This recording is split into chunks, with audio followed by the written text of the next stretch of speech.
Hello aspirants, welcome back to G preparation institute. मेरा नाम अंकुर शर्मा और हम डिस्कस कर रहे थे अभी तक इकोनॉमी। तो इकोनॉमी की हमारी फोर्थ क्लास है। इस क्लास को हम देखेंगे। जो हम लास्ट क्लास में डिस्कस कर रहे थे वो कर रहे हैं कुछ कंसेप्ट जो कि रिलेटेड हैं इन्फ्लेशन से, है ना। क्लास 4 और इसके बारे में बात करते हैं। तो जो हमारा नेक्स्ट टॉपिक है उसको कहते हैं wage spiral. Wage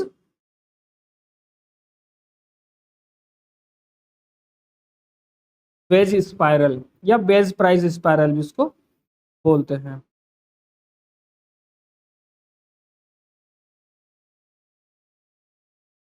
beige price special इस स्पाइरल भी बोलते हैं या फिर इन्फ्लेशन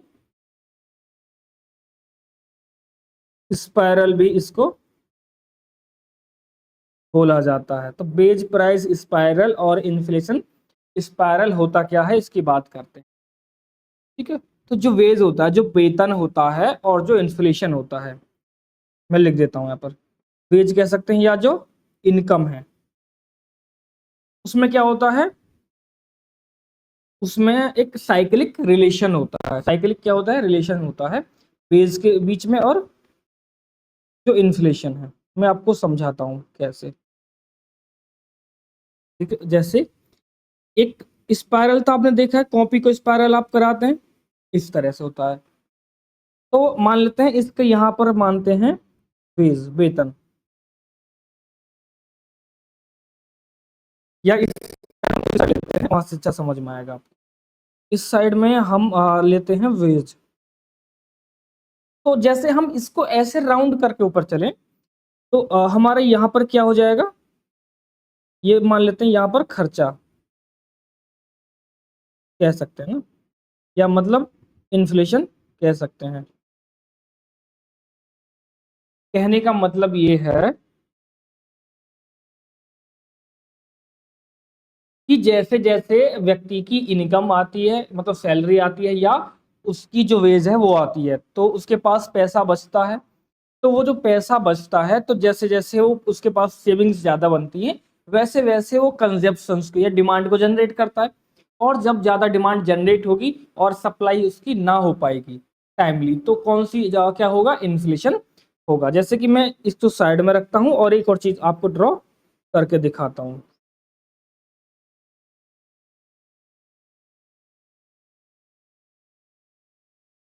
चलिएगा, इसको साइड रख दिया हमने।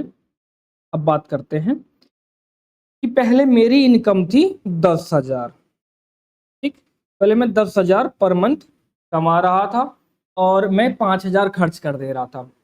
ठीक है। कितने कर दे रहा था, 5,000 में एक्सपेंडिचर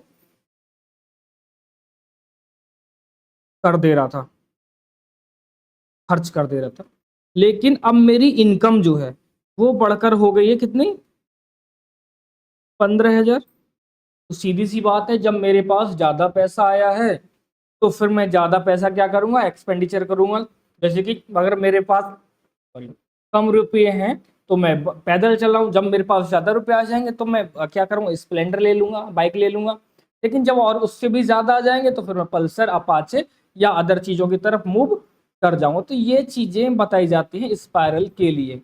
तो जैसे जैसे मेरी इनकम यहाँ पर एस्पायरेंस बढ़ रही है, वैसे वैसे मेरे साथ क्या होगा, जो मेरा एक्सपेंडिचर है वो भी क्या हो जाएगा, लगातार बढ़ता चला जाएगा। या मैं यूं कहूं दूसरे शब्दों में कि मैं डिमांड जनरेट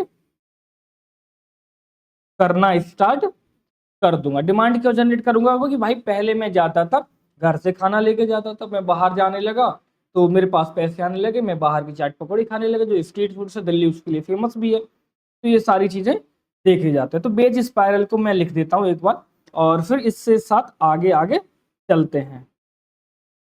तो यहां से इसको लिखना स्टार्ट करते हैं। तो लिखना इसमें लिखना inflation spiral, inflation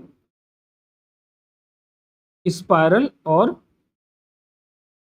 veg spiral refers to the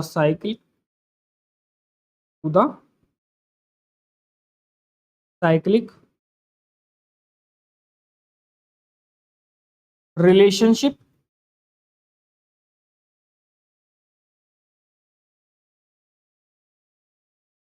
between increase in the wages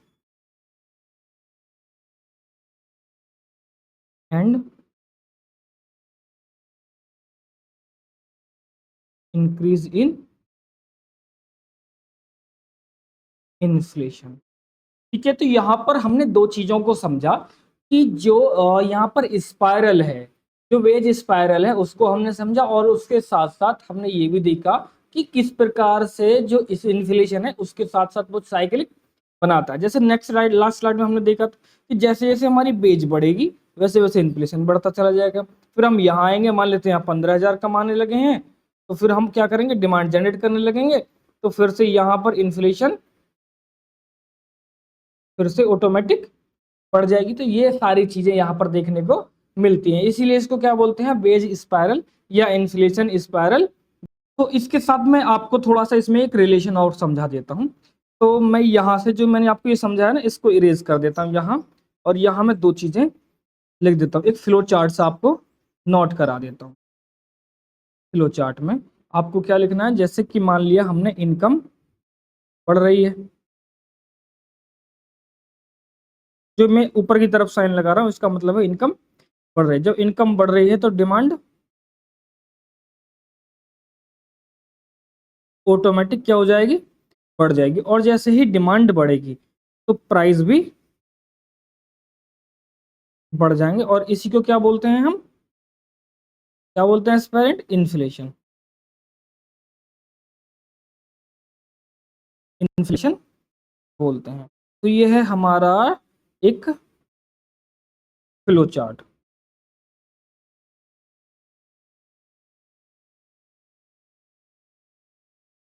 अब चलते हैं फिर से नेक्स्ट। तो नेक्स्ट एक कॉन्सेप्ट है इन्फ्लेशन टैक्स। इन्फ्लेशन टैक्स असलियत में ये कोई टैक्स नहीं है, लिखना इन्फ्लेशन टैक्स। पहले इसको लिख लेते हैं, फिर मैं आपको इसको समझा देता हूं। Inflation tax is not exactly a tax in its literal sense. It is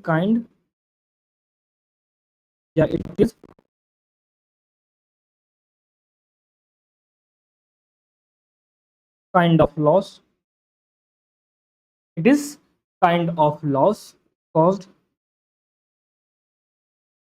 to the general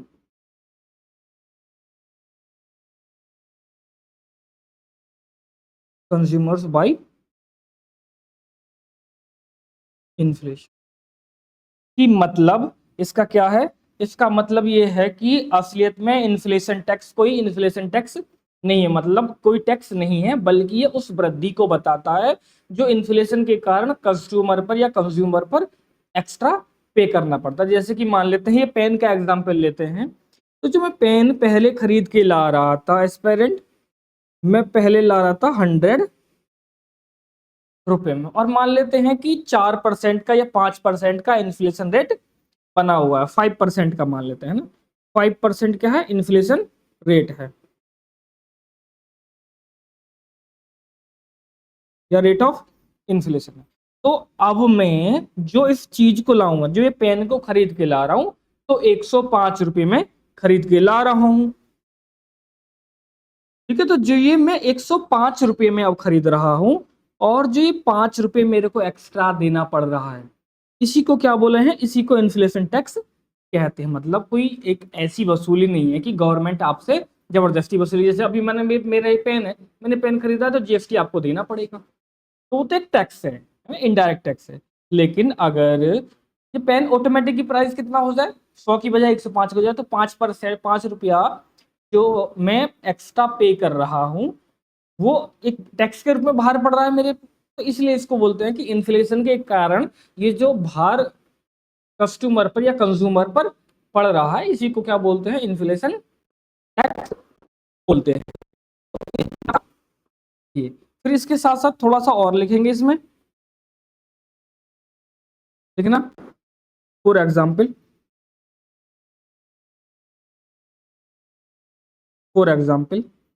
the purchasing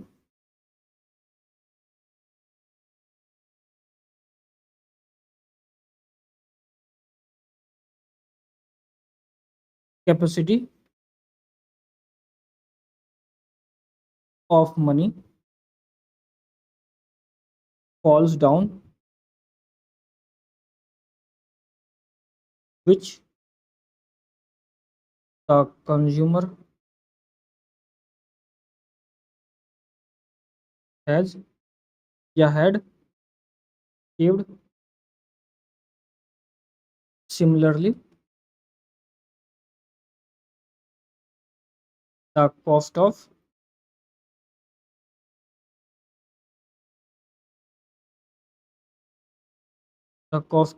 consumption increase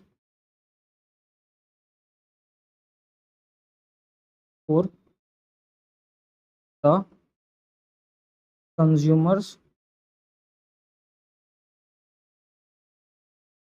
because of inflation,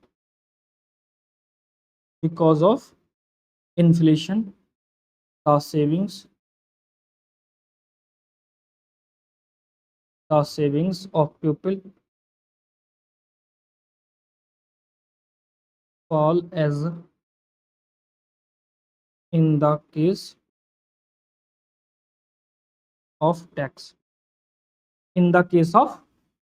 तो ये है आपका इन्फ्लेशन टैक्स। अब बात करते हैं स्टैगफ्लेशन की, बहुत इंपॉर्टेंट कंसेप्ट है इन्फ्लेशन में, उसके बारे में बात करते हैं। तो नेक्स्ट हेडिंग डाल देंगे स्टैगफ्लेशन।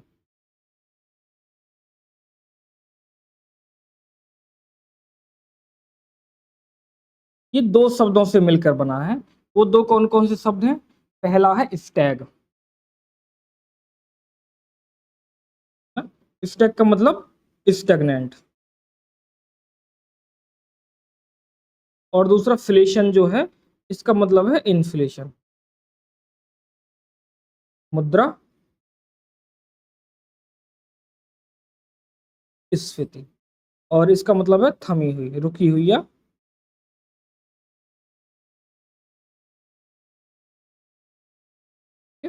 ये किसी भी देश के लिए क्या होता है, बहुत घातक होता है। मतलब इन्फ्लेशन विदाउट, अगर मैं इसको लिखना चाहूं तो लिख सकते हैं इन्फ्लेशन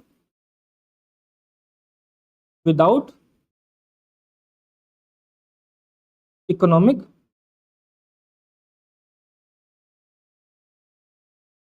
ग्रोथ। मान लीजिए कि भाई पहले मेरी इनकम कितनी थी, 10,000 मान लेते हैं, 10,000 थी। इन्फ्लेशन बढ़ी तो मेरी इनकम बढ़ गई, ठीक है। मानो इन्फ्लेशन कितनी हुई, मान लेते हैं 2%, 4%, जो भी होगा। तो मान ले मेरा एक्सपेंडिचर कितना हो गया इन्फ्लेशन पे, 5,000, या सिंपल तक इन्फ्लेशन नहीं थी तो 5,000 मेरा एक्सपेंडिचर हो रहा था। लेकिन इस 5,000 एक्सपेंडिचर के बाद हम 5,000 सेविंग कर ले रहा था। लेकिन जब इन्फ्लेशन बढ़ी तो मेरा जो ये एक्सपेंडिचर है वो बढ़कर कितना हो गया, मान लेते हैं 6,000 हो गया। तो इकोनॉमिक ग्रोथ, क्योंकि इन्फ्लेशन का मतलब है कि डिमांड जनरेट हुई है, और जब डिमांड जनरेट हुई है तो वहां पर प्रोडक्शन हुआ, और जब प्रोडक्शन हुआ है तो इकोनॉमी में ग्रोथ हुआ है। लेकिन कभी कभी ऐसा देखा जाता है कि इकोनॉमिक ग्रोथ नहीं हुई है, देश की विकास नहीं हुआ है, लेकिन हुआ क्या है, इन्फ्लेशन लगातार बढ़ती जा रही है, जो देश के लिए भयावह स्थिति आगे जाके बनती है। मतलब जो मैंने लिखा है ना, ये इसी का मतलब है कि इन्फ्लेशन विदाउट इकोनॉमिक ग्रोथ। ठीक है, तो अगर मेरा इन्फ्लेशन यहाँ पर मेरी इनकम क्या हो जाती है, 15,000 हो जाती है या 12-14,000 जितनी भी होती है, तो ये इन्फ्लेशन की, सॉरी स्टैगफ्लेशन की कंडीशन नहीं है, ये इन्फ्लेशन की कंडीशन है। तो स्टैगफ्लेशन की कंडीशन क्या होगी, स्टैगफ्लेशन कंडीशन में दो चीजें होती हैं, एक तो इकोनॉमी की ग्रोथ रुक जाती है ना, इकोनॉमी में ग्रोथ नहीं होती है। दूसरा कि जो यहाँ पर एक्सपेंडिचर होता है वो बढ़ जाता है, मतलब गुड्स एंड सर्विसेज की प्राइस बढ़ जाती है। क्या कहें कि गुड्स एंड सर्विसेज की प्राइस बढ़ जाती है और जो वहाँ के कंज्यूमर होते हैं उनकी सेविंग्स कम हो जाती है और जो देश का इकोनॉमिक ग्रोथ है वो नहीं होता है। तीन चीजें देखने को मिलती है, मतलब इन्फ्लेशन बढ़ी हुई है, गुड्स एंड सर्विसेज के प्राइस बढ़ रहे हैं। तो दूसरा पॉइंट आपके दिमाग में तुरंत हिट करना चाहिए कि सर सेविंग्स ऑटोमेटिक क्या हो जाएंगी, कम हो जा रही हैं। फिर जब सेविंग्स कम हो जा रही हैं तो उसके बाद देखना चाहिए कि सर जब इन्फ्लेशन होता है तो इकोनॉमिक ग्रोथ होती है ना? जैसे हमने री इन्फ्लेशन पढ़ा था कि आर्टिफिशियल तरीके से आरबीआई क्या लाती है, री इन्फ्लेशन लाती है। तो लेकिन यहाँ पर क्या है, यहाँ पर इकोनॉमिक ग्रोथ नहीं होता है, मतलब लोगों के पास पैसा है, पैसा नहीं है और डिमांड हो रही है, डिमांड भी नहीं है लेकिन प्राइस लगातार बढ़ते जा रहे हैं, मतलब ना तो इनकम ना तो लिक्विडिटी है और ना ही डिमांड है, लेकिन फिर भी प्राइस लगातार बढ़ते जा रहे हैं। क्योंकि अगर डिमांड होगी तो सीधी सी बात है प्रोडक्शन वहां पर होगा, और जब प्रोडक्शन वहां पर होगा तो सीधी सी बात है कि जो जीडीपी है, ग्रॉस डोमेस्टिक प्रोडक्ट है, वो नंबर बढ़ेगा और जो जीडीपी का नंबर बढ़ने के हम क्या कहते हैं, इकोनॉमिक ग्रोथ कहते हैं। ये हम सबसे पहली क्लास में इंट्रोडक्शन में देख चुके हैं। अब बात करते हैं इसको लिखने की, तो इसको लिख लेते हैं थोड़ा सा, फिर उसके बाद नेक्स्ट आगे बढ़ते हैं। लिखना, जब इन्फ्लेशन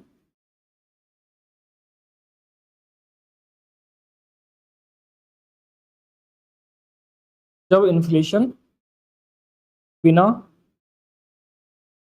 इकोनॉमिक ग्रोथ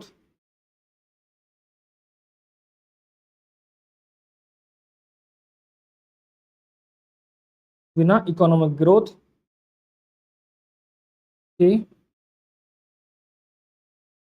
उत्पन्न हो, तब वह दशा या वह कंडीशन स्टैगफ्लेशन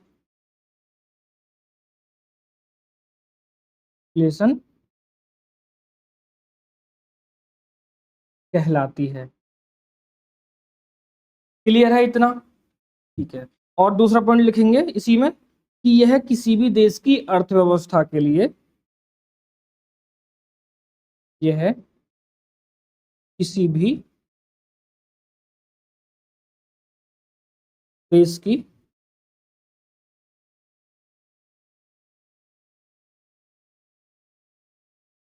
अर्थव्यवस्था के लिए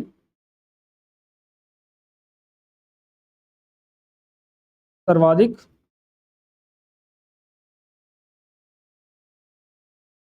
प्रतिकूल सर्वाधिक प्रतिकूल अवस्था है या अवस्था होती है। ऐसा क्यों? क्योंकि इस कंडीशन में जो इकोनॉमी है, ठीक है, जो वहां की अर्थव्यवस्था है, वहां पर कुछ चीजें देखने को मिलती है, जैसे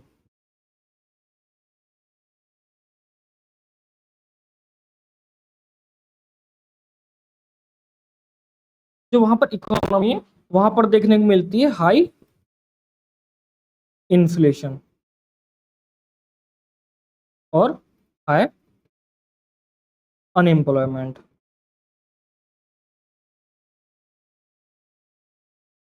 हाई इन्फ्लेशन और हाई इनएम्प्लॉयमेंट देखने को मिलता है। अब चलते हैं नेक्स्ट स्लाइड पर और नेक्स्ट पॉइंट की तरफ। नेक्स्ट पॉइंट है हमारा फिलिप्स कर्व।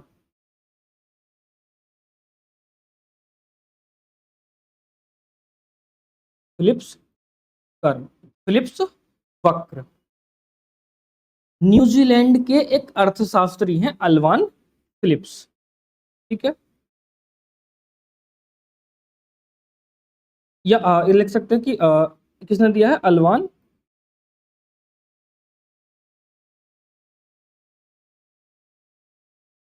अल्वान फिलिप्स के द्वारा ये वक्र दिया गया है बाय एल्वान फिलिप्स, लिख देते हैं ना, एल्वान फिलिप्स के द्वारा दिया गया है, इसके लिए इसको क्या बोलते हैं, फिलिप्स कर्व कहा जाता है। एल्वान फिलिप्स कहते हैं कि जो इन्फ्लेशन है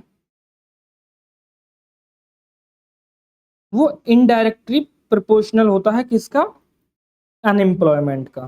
समझाऊंगा मैं आपको, अनएम्प्लॉयमेंट का, इसको हम बॉक्स में बंद कर लेते हैं।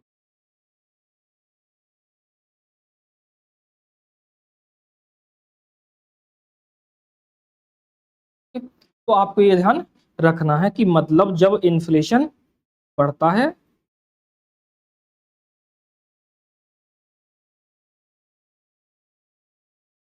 या इसका उल्टा मैं समझा देता हूं आपको पहले, कि जब जब अनएम्प्लॉयमेंट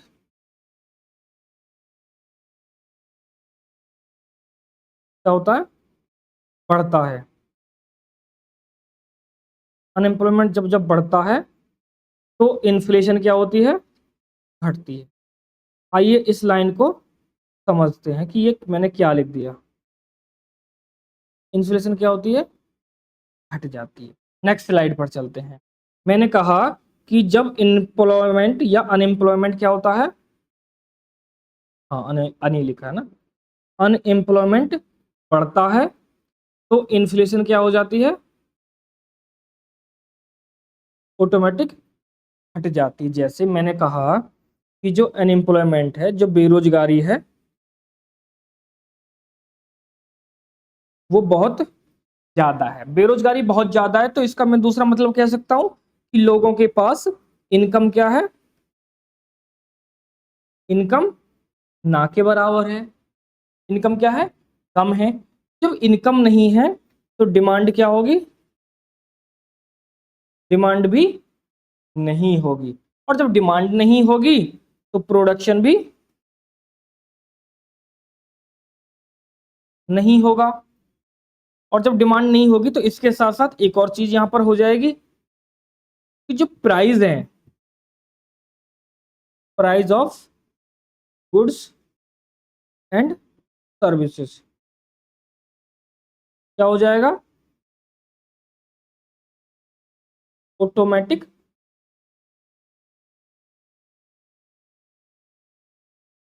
डिक्रीज, ऑटोमेटिक क्या हो जाएंगे, डिक्रीज हो जाएंगे। जैसे मैंने यहाँ पर बताया कि प्रोडक्शन नहीं हो रहा है, तो जब प्रोडक्शन नहीं होगा तो जीडीपी का साइज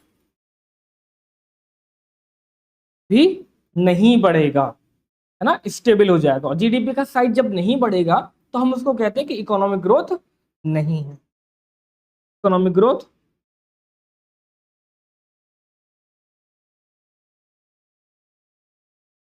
नहीं है। इसी तरह के क्वेश्चन आते हैं, अगर आप ये सोचें कि यूपीएससी में या फिर स्टेट पीसीएससी में एस्पायरेंट्स आपसे डायरेक्ट क्वेश्चन पूछ लिया जाएगा कि अनएम्प्लॉयमेंट और जो इन्फ्लेशन है उसमें क्या रेशियो होता है। इतने आसान क्वेश्चन नहीं आते, क्वेश्चन यही आता है कि जब जब बेरोजगारी बढ़ती है तो इकोनॉमिक ग्रोथ पर उसका क्या इफेक्ट पड़ता है। ये क्वेश्चन आपका मेंस में भी आ सकता है कि भारत में लगातार बेरोजगारी दर बढ़ती जा रही है या घटती जा रही है, कुछ भी हो सकता है तो आप पूछना चाहें तो उसकी क्या क्या इफेक्ट हो सकते हैं, या वो आर्थिक विकास, या एक क्वेश्चन ये भी आ सकता है कि बेरोजगारी आर्थिक विकास को किस प्रकार से प्रभावित करती है। तो आपने देखा कि जब बेरोजगारी है, लोगों के पास इनकम नहीं है, जब लोगों के पास पैसा ही नहीं है तो लोग कहाँ जाए। अब जैसे आपके पास पैसा नहीं है तो आप बाहर जाएंगे, आपके मन में है चीजों को खाने का, चीजों को बाय करने का, खरीदने का या इंजॉय करने का, लेकिन अब आप क्या है, पैसा नहीं है, तो बिना पैसा से तो कुछ भी नहीं होगा। तो अब वापस आप आ जाएंगे, मतलब आपने डिमांड जनरेट नहीं की। वहीं अगर आपकी सैलरी आ रही है और आप अच्छा खासा पैसा कमा रहे हैं तो आप बाहर जाएंगे, तो कई चीजें आप ना चाहते हुए कि आपने देखा एक झलक में अच्छा लगा, आपने बाय कर लिया, घर आकर देखा सही नहीं था, फिर भी आप बाय कर लाते, अरे चलो छोड़िए एक एक दिन पहन लेंगे, मानो कोई शर्ट मेरे को अच्छा लगी, मैंने देखा कि उसका कपड़ा अच्छा नहीं लेकिन बस मेरे को कलर अच्छा लग रहा तो मैंने बाय कर लिया कि चलो 500 या 700 या 1000 की बात है, कोई बात नहीं मैं इसको बाय कर लेता। तो मतलब आपने डिमांड को जनरेट किया है, और जब डिमांड को जनरेट किया है तो वो शर्ट बनी है तो वो कंज्यूम होगी, तो उसी प्रकार की अब और भी शर्ट बनेंगी, है ना। ये शर्ट के संबंध में नहीं, हर जो प्रोडक्ट है या गुड्स है या जो सर्विस है सबके संबंध में मैं बात कर रहा हूँ। तो यहाँ पर क्या होगा, उसका प्रोडक्शन होगा, तो जब प्रोडक्शन होगा तो फिर क्या होगा, जो इकोनॉमी का साइज है वो बढ़ेगा। ये जो प्रोडक्शन हो रहा है तो उसमें लेबर लग रही है, तो उसको क्या जाएगी, उसकी सैलरी जाएगी, उसके पास फिर से इनकम होगा, और वो फिर से क्या जाएगा, मार्केट में जाएगा, और मार्केट में जब जाएगा तो वो फिर से क्या करेगा, डिमांड को जनरेट करेगा। मैं आसान शब्दों में आपको समझ आता हूँ कि देखो आप हैं, ठीक है, आपने क्या काम किया, आपने एक शर्ट बाय की, ठीक है, आप उसने शर्ट को मतलब आपने शर्ट को क्या किया, पहन लिया, कंज्यूम कर लिया। अब और शर्ट की मार्केट में जरूरत है, तो एक मैं हूं, मैं क्या काम करता हूं, मैं उस शर्ट का प्रोडक्शन करता हूँ, शर्ट की मेकिंग करता हूँ, बनाता हूँ। तो मैंने उस शर्ट को बनाया, मेरा मतलब मेरे यहाँ और जो लोग हैं वो सब लोगों ने मिलकर बनाया। तो जिस दर्जी ने, जो टेलर है, उसने उसको अल्ट्रेशन किया, उसके पास पैसा जाएगा। जहां से वो मैंने क्लॉथ लिया, उसके पास पैसा जाएगा, तो सबके पास इनकम जाता रहेगा। तो जब सबके पास इनकम जाता रहेगा तो वो फिर लोग दोबारा क्या जाएंगे, फिर से मार्केट में जाएंगे और फिर से डिमांड जनरेट करेंगे। तो मैंने बताया था कि जो वेज स्पायरल है, जो वेज प्राइस स्पायरल है, तो वो इसी का मतलब है कि मेरे पास पैसा आया, मैंने कमाया, मैंने प्रोडक्शन किया, फिर सामने वाले के पास गया, उसने कंज्यूम किया, फिर को जरूरत हुई फिर से मैंने प्रोडक्शन किया। तो क्या है कि एक साइकिल चलता रहता है, मतलब एक प्रोडक्शन कर रहा है, दूसरा कंज्यूम कर रहा है, तो फिर दूसरा कि यहाँ जब प्रोडक्शन हो रहा था वहां जो लेबर लगी हुई तो उनके पास से इनकम आई, फिर उसने क्या काम किया, उसने डिमांड जनरेट की। एक आपस में साइकिल बना हुआ है। तो उम्मीद करता हूँ यहाँ तक आपको समझ में आ गया होगा। तो जो अल्वान फिलिप्स हैं उनके बारे में बात कर लेते हैं, उन्होंने क्या बताया था। तो ये फिलिप्स कर्व के नाम से क्यों जाता है मैंने आपको बता दिया। अब इसमें लिखेंगे the normal relationship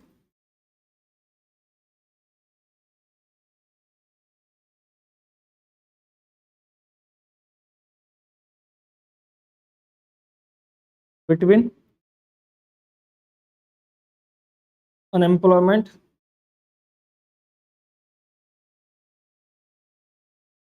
and inflation was shown with the help of this curve. This curve, according to normal relationship, according to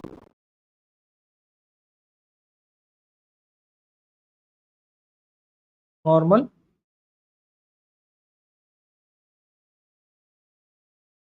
relationship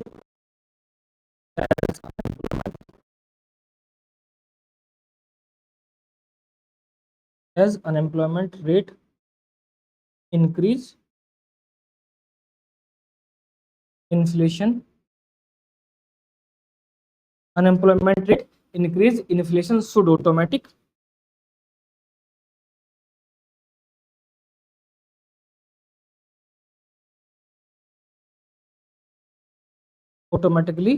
come down। जो इन्होंने ग्राफ दिया है उस ग्राफ को एक बार देख लेते हैं। नेक्स्ट स्लाइड पर चलते हैं, क्योंकि ग्राफ बनाना है तो यहीं पर पूरी चीजें आराम से बना लेंगे। ठीक है, तो यहाँ पर एक जो ग्राफ है जो इन्होंने दिया उसको ड्रॉ कर लेते हैं।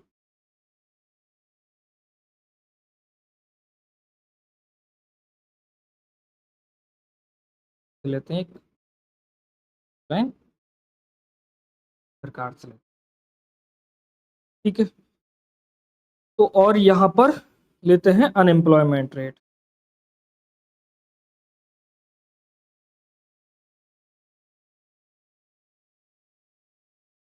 अनएम्प्लॉयमेंट रेट इन परसेंटेज, और इधर लेते हैं एज पर इन्फ्लेशन रेट।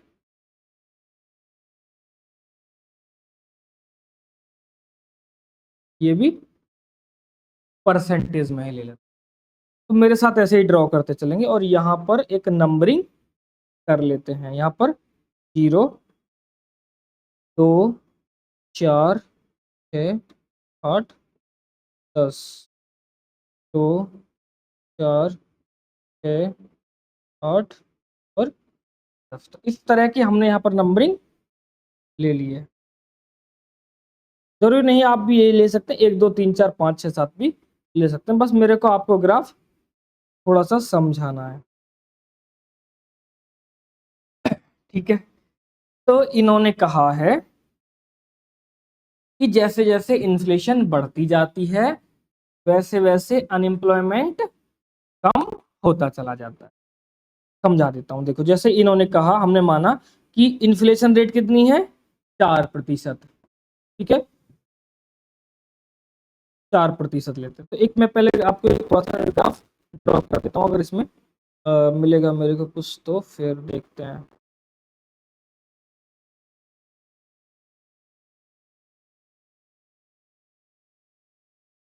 नहीं हुआ,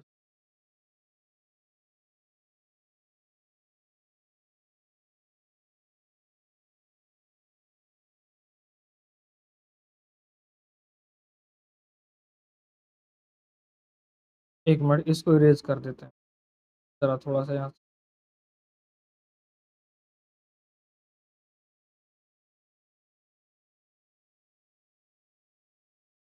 चलो ठीक है, ये नहीं हो रहा ड्रॉ, तो कलर दूसरा चेंज कर लेते हैं, कलर से कर लेते हैं। मान लेते हैं हमने इस तरह से बना लिया। तो जैसे कि हम यहाँ देखते हैं, अगर और थोड़ा सा लेते हैं नीचे,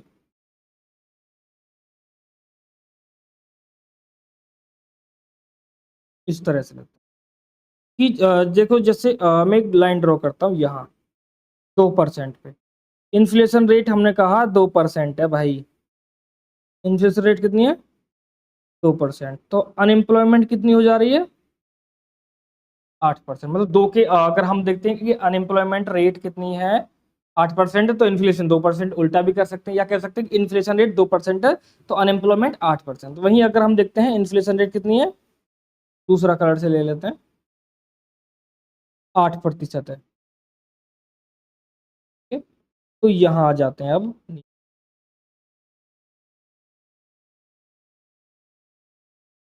मतलब 3 के आसपास में है। तो अगर इन्फ्लेशन रेट कितनी है 8% है, तो अनएम्प्लॉयमेंट रेट कितनी हो जा रही है 3% के आसपास। मतलब ग्राफ आपको समझ में आ गया या नहीं? अगर एक बार मैं आपको फिर से क्लियर करा देता हूँ। अल्वान फिलिप्स ने कहा था कि जैसे जैसे हम इन्फ्लेशन रेट बढ़ती है वैसे वैसे अनएम्प्लॉयमेंट रेट कम हो जाती है, या जैसे जैसे अनएम्प्लॉयमेंट रेट कम हो जाती है इन्फ्लेशन ऑटोमेटिक राइज कर जाती है। तो एक स्टेटमेंट को पकड़ लेते हैं। हमने कहा कि चलो जैसे जैसे अनएम्प्लॉयमेंट रेट कम होती है वैसे वैसे इन्फ्लेशन रेट बढ़ जाती है। अनएम्प्लॉयमेंट रेट कम को देखना है, तो देखा हमने कि लगभग जब हमारी अनएम्प्लॉयमेंट रेट 3% थी तो इन्फ्लेशन रेट हमारी कितनी जा रही थी लगभग 8% के आसपास में। समझाने के लिए है, मतलब एक डेटा नहीं है कि मतलब इतना ही रहेगा तो फिर फिक्स है, ये दिमाग से आप निकाल देना। तो हमने देखा कि 3% के आसपास में हमारी अनएम्प्लॉयमेंट रेट है, बेरोजगारी दर है, तो हम 8% इन्फ्लेशन रेट तक पहुंच जा रहे हैं। फिर हमने कहा कि जैसे जैसे हमारी अनएम्प्लॉयमेंट रेट बढ़ती है वैसे वैसे इन्फ्लेशन कम होता जाता है।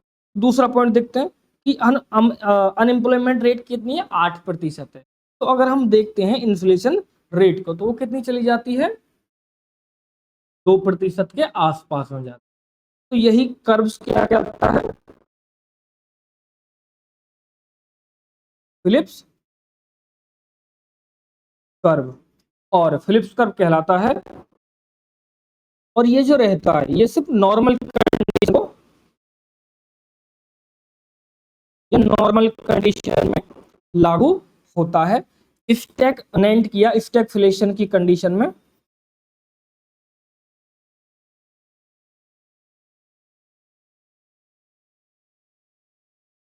Not applicable.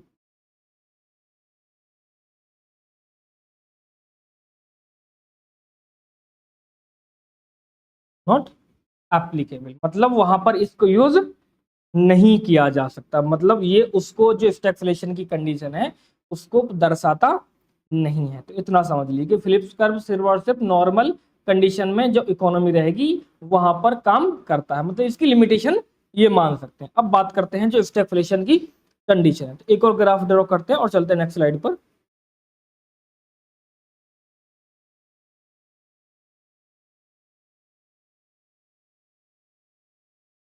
उल्टा लाइन खिंच गया था तो हमने पकड़ के सीधा कर दिया, और क्या।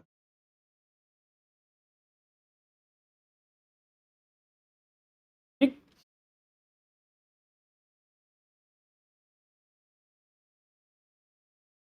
ये कंडीशन किसकी है? स्टैगफ्लेशन की।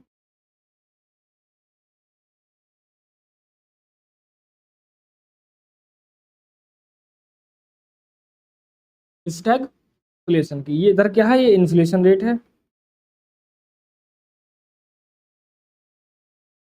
In percentage,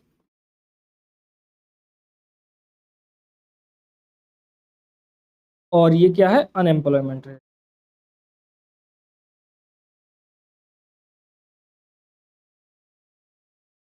in percentage. फिर से वही काम करते हैं, 0, 2, 4, 6, 8 और 10 परसेंटेज की बात कर लिया। इधर भी 2, 4, 6, 8 और आप 1, 2, 3, 4, 5 वही ले सकते हैं। मतलब ये पैरामीटर एकदम से स्टैंडर्ड नहीं है। हमने कहा कि जब नॉर्मल कंडीशन रहती है तो वाइस वर्सा काम करते हैं। इन्फ्लेशन घटती है तो अनएम्प्लॉयमेंट बढ़ता है, या अनएम्प्लॉयमेंट घटता है तो इन्फ्लेशन बढ़ती है। लेकिन जब स्टैगफ्लेशन की कंडीशन होती है, यहाँ पर अनएम्प्लॉयमेंट रेट भी बढ़ता है, मतलब बेरोजगारी भी बढ़ती है, और उसके साथ साथ इन्फ्लेशन भी बढ़ती है। मतलब लोगों के पास पैसा नहीं है, लोगों के पास जॉब नहीं है, लोग बेरोजगारी में जी रहे हैं, और अपनी दैनिक लाइफ में जो खाने पीने की चीजें हैं डेली बेसिस पर उनको खरीदने जाते हैं, तो उनकी प्राइस भी लगातार इंक्रीज करती जा रही है, जो कि किसी भी अर्थव्यवस्था के लिए बुरा संकेत है। जैसे मान लेते हैं हम देखते हैं कि जो हमारी इन्फ्लेशन रेट है वो 2% है, ठीक है। तो हमारी अनएम्प्लॉयमेंट रेट भी क्या है? 2%, या फिर 2% से थोड़ी सी ऊपर जा रही है ग्राफ में। या फिर दूसरा लेते हैं कि जो 6% की बात कर लेते हैं कि इन्फ्लेशन रेट कितना है हमारा? 6% है, और जो अनएम्प्लॉयमेंट रेट है हमारा वो लगभग लगभग आ रहा है 5%, है ना। आपको यही फिक्स नहीं समझना है कि बिल्कुल यही रहेगा, बस ये तो आपको ग्राफ समझाने के लिए है। तो रिलेशन बिटवीन,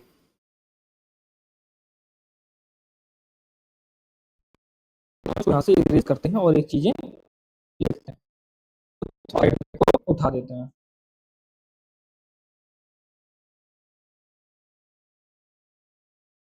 ठीक है, अब यहाँ लिखते हैं रिलेशन बिटवीन, ताकि आपको याद रह जाए, वरना आप भूल जाएं कि कौन सा है। Relation between inflation and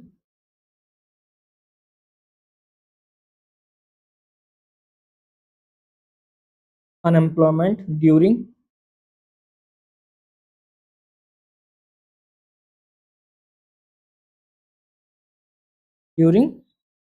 stagflation.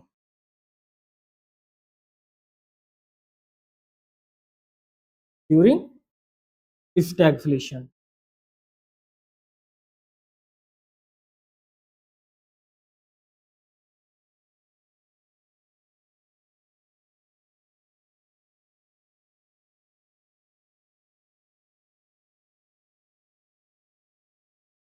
तो ऐसे रहने, तो ये आपको समझ में आ गया होगा।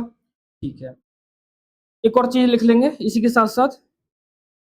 चलो छोड़ो उसको, रहने दीजिए उसको, बैक स्लाइड पे लिखते हैं।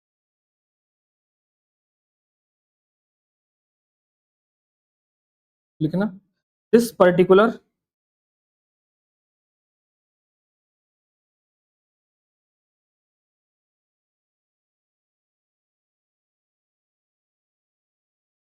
This particular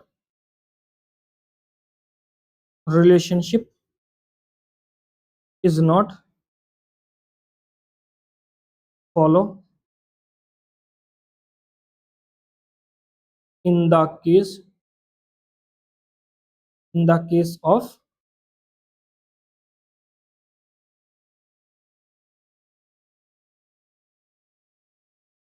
stagflation. ठीक है, अब एक छोटा सा इंडेक्स की बात करते हैं, मिस्री इंडेक्स।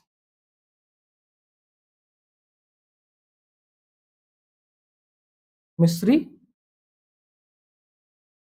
इंडेक्स। मिस्री इंडेक्स क्या कहता है? मिस्री इंडेक्स दिया है बाय, या लिख लेते हैं गिवन बाय ऑथर ओकुन।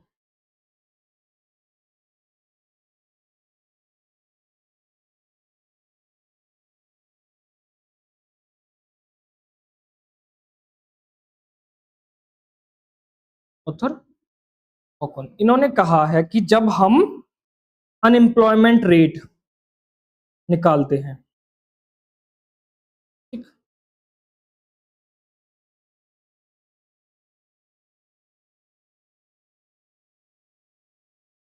जब हम अनएम्प्लॉयमेंट रेट को निकालते हैं परसेंटेज में, या जैसे भी लिखना हो वैसे लिख सकते हैं, और उसके साथ साथ दूसरी साइड में हम निकाल लेते हैं inflation rate in percentage.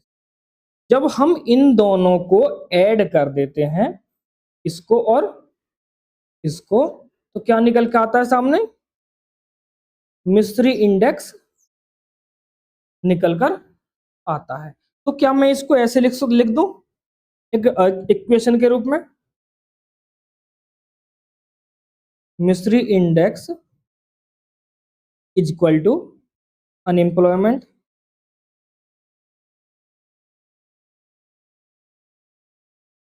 Rate plus inflation rate, ठीक है। Unemployment rate plus inflation. आ गया समझ में? क्लियर है?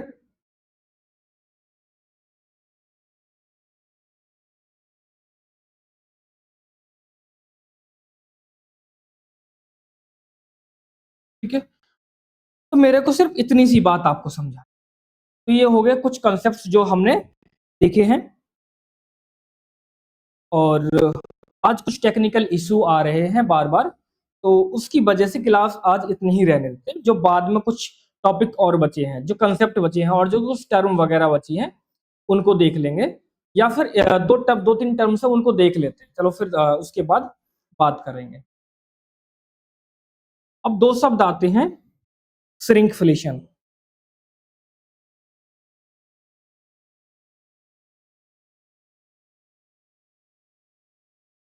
श्रिंकफ्लेशन क्या होता है और उसकी बात करते हैं। श्रिंकफ्लेशन की बात करते हैं सबसे पहले।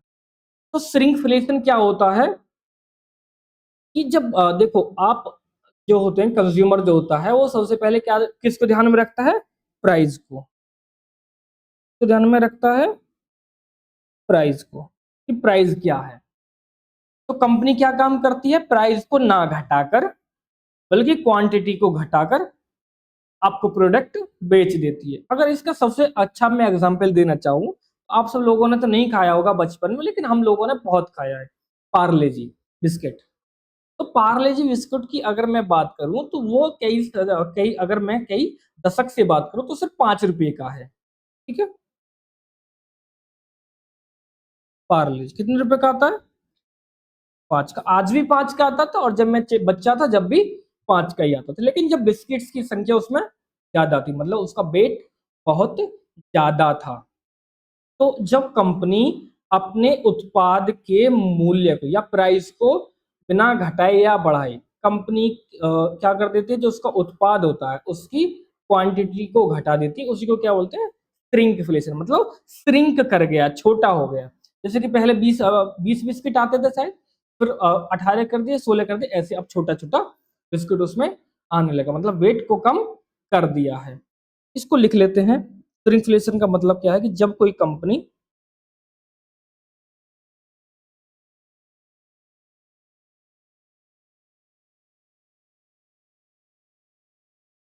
अपने उत्पाद प्रोडक्ट के मूल्य को बढ़ाए बिना, या मूल्य को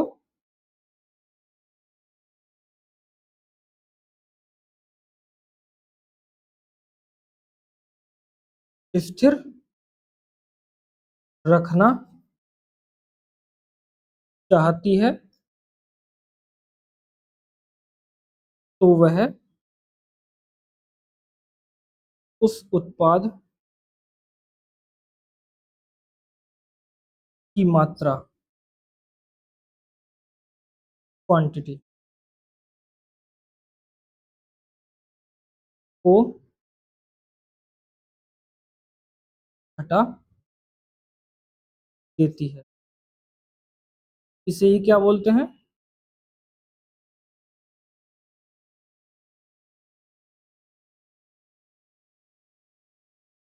इसे ही श्रिंकफ्लेशन कहा जाता है। जैसे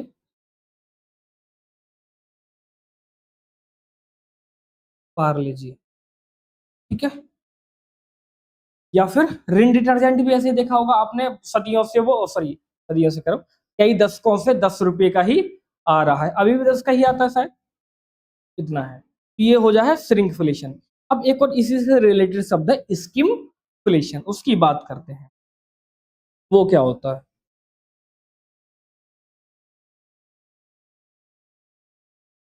स्किमफ्लेशन। स्किमफ्लेशन क्या होता है, दोनों में ध्यान रखना है। इसका मतलब श्रिंकफ्लेशन मतलब छोटा कर देना, स्किमफ्लेशन का मतलब है कि क्वालिटी घटा देना। यहाँ पर हम क्या घटा रहे थे? क्वांटिटी। यहाँ पर क्या घटा रहे हैं? क्वालिटी। तो लिख लेना, यहाँ पे लिख देते हैं टू रिड्यूस द क्वालिटी। तो यह reduce to quality, reduce the quality to maintain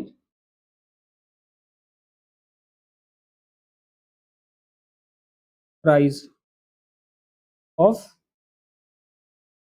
goods and services. मतलब जैसे कि आप पहले किसी एक 5 स्टार में जाते हैं,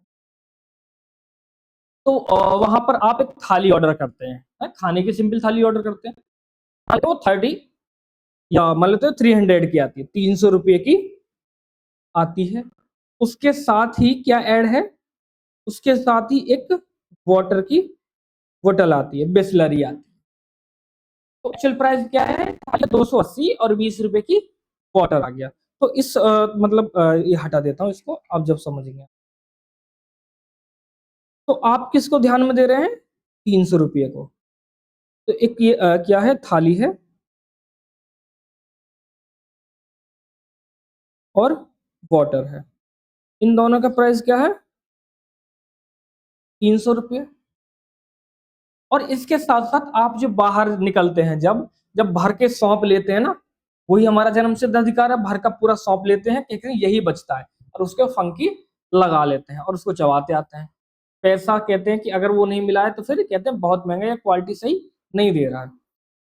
तो फिर इसमें क्या हो जाता है? तो अब ये इसके पास दो ऑप्शन है कि या तो जो अभी इसके पास 300 रुपए की 300 की जो थाली दे रहा है, इसको बढ़ाकर 320 कर दे, क्योंकि इन्फ्लेशन बढ़ रही है, और जो ऑयल वगैरह हैं, जो स्पाइसेस हैं, जो मतलब मसाले वगैरह हैं, या जो सब्जी है, जो भी चीजें हैं, या जो मैदा है, रोटी है, जो भी है, उनकी प्राइस क्या हो रही है? लगातार बढ़ती जा रही है इन्फ्लेशन के कारण। तो इसके पास दो ऑप्शन है कि या तो वो क्या काम कर दे, 320 की इसको थाली को कर दे, 350 की कर दे। तो सीधा सा आपके दिमाग में क्या आ जाता है कि भाई इसने थाली के रेट को क्या कर दिया? बढ़ा दिया, 50 रुपए एक्स्ट्रा कर दिया। तो आप वहां जाना बंद कर देते, कहीं दूसरी जगह देख लेते, दूसरा ऑप्शन वहां पर देख लेते कि चलो कोई नहीं, वहां पर चले जाते हैं। या दूसरा ऑप्शन इसके पास ये है कि जो आपके पास वो सौंप दे रहा था, उस सौंप को जब आप लेने जाए, बोले कि सर आज ना वो सौंप जो है वो समाप्त हो गई है, ये हो सकता है। या बहुत ज्यादा प्राइस बढ़ गए हैं इन्फ्लेशन के कारण, लेकिन उसने अपने प्राइस नहीं बढ़ाए, थाली के अभी भी 300 रुपए की देता है। तो अब आपको बिस्लरी की बोतल की बजाय एक जग और 2 गिलास खट से आपके टेबल पर रखे हुए मिलते हैं। इसका मतलब क्या है कि जो उसका इनपुट कॉस्ट था, उसने उसको घटा लिया, और जो उसका प्राइस था उसको स्टेबल रहने दिया। इसी को क्या बोलते हैं? स्किमफ्लेशन कहा जाता है। ठीक है, इसको यहां पर थोड़ा सा लिख लेते हैं। तो यहां पर लिख लेते हैं एक दो पॉइंट लिखना। जब कंपनियां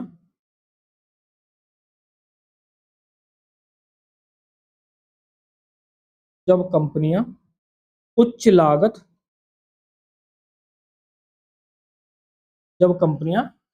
लागत को कम करने के लिए उत्पाद या सेवा की गुणवत्ता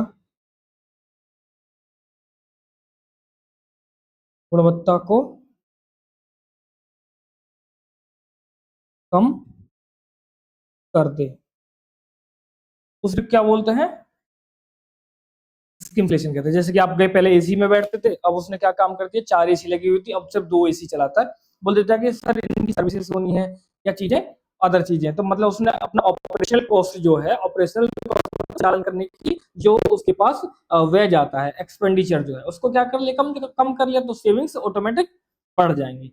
तो आज की क्लास में हम इतना ही देखेंगे और मिलेंगे आपसे नई क्लास में, और वहां पर हम देखेंगे कि कैलकुलेशन कैसे किया जाता है, इन्फ्लेशन, कैलकुलेशन ऑफ इन्फ्लेशन, मुद्रास्फीति की गणना कैसे की जाती है। तो बने रहिएगा हमारे साथ इजी प्रिपरेशन इंस्टीट्यूट के प्लेटफॉर्म पर, और हमारे साथ अपनी तैयारी को दीजिएगा तेज धार और अपनी रैंक को सिक्योर कीजिएगा। मिलते हैं एक नई क्लास में, तब तक के लिए जय हिंद।